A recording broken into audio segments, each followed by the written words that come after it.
everybody, and welcome back to my YouTube channel. It has been a hot second since we've seen each other, but I wanted to update you since the last time I updated you from Germany.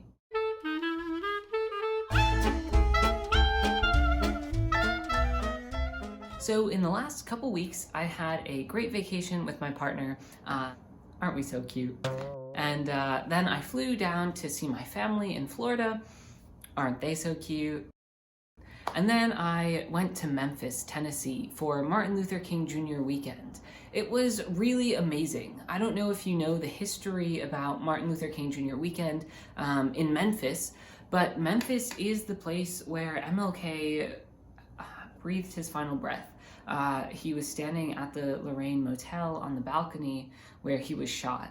And it was just a very surreal experience to be in the actual place where this all happened. And so it was a very powerful weekend. I stayed in bed one night after preaching and just watched so many videos of his speeches and just tried to feel his spirit, and it was definitely there. If you haven't been to the National Civil Rights Museum, I definitely recommend it.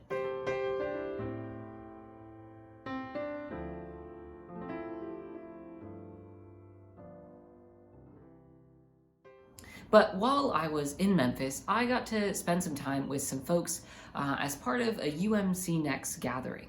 So these gatherings are people who are progressives and centrists around the connection. And so these were churches from all over Memphis, from all over, Tennessee, actually.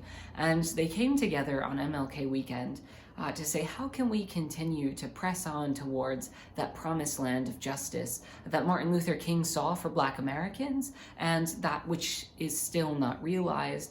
And how can we move forward towards that promised land for Black Americans, for LGBTQ people, and really for, the rest of the world, so that the church could really be that place of love that it's meant to be.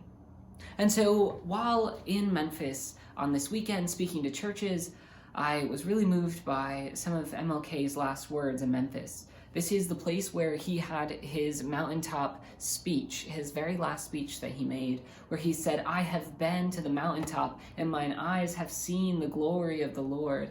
This is the place where he said, all I'm asking of America is that they be true to what they said on paper.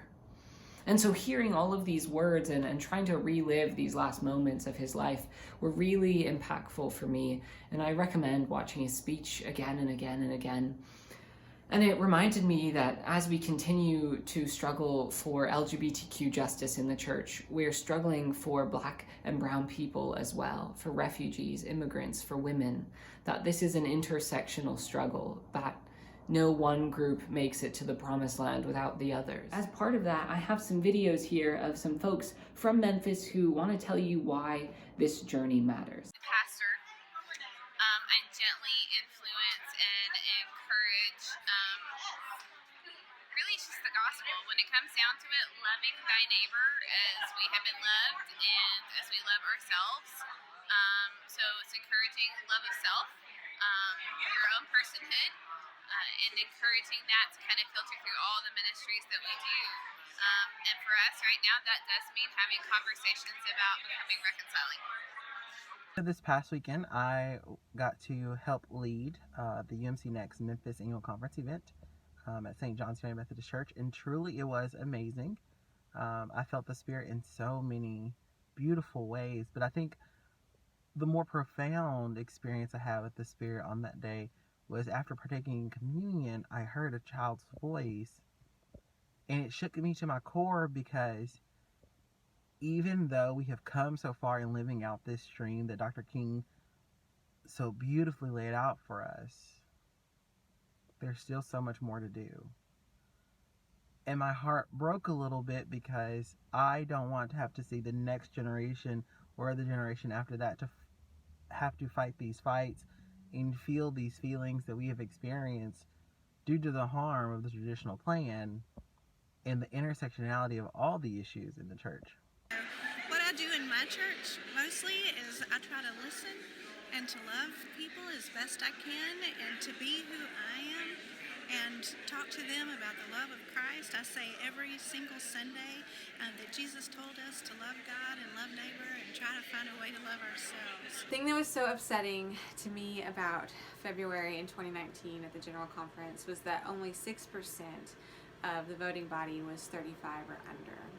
That's gross negligence of our young voices in the church. So the thing that I feel really strongly about doing to improve our church is to leverage the voices of young people.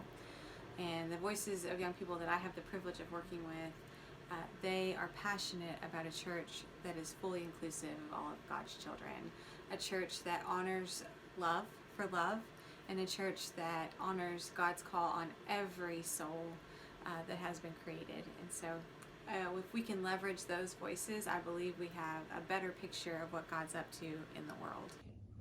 We came Monday to remember how Jesus taught us to love one another. When I grow up, I hope my church family loves everyone. Yeah!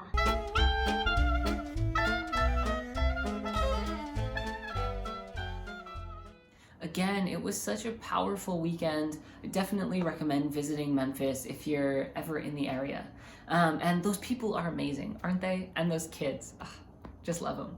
So anyway, I am very excited also because many of you may have been on Amazon recently and you may have pre-ordered my book. You may or may not have the book at your house already because Amazon did it super fast. So the official pub date is February 4th, but if you did order on Amazon or Barnes & Noble, it may have come early. So this is just so exciting to see the book, you know, in physical form, all of these people that I met with and research that I did and experiences, you know, everything from my call story to coming out to how to read the Bible in a queer inclusive way, all in this little book here. And I'm just so excited to see people with it.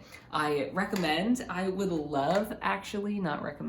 love to see some selfies with this online, Facebook, Twitter, Instagram, with hashtag reclaiming church, and I will repost those selfies. So when you get your book, take a selfie and I'll post them. Having a book signing at my home church.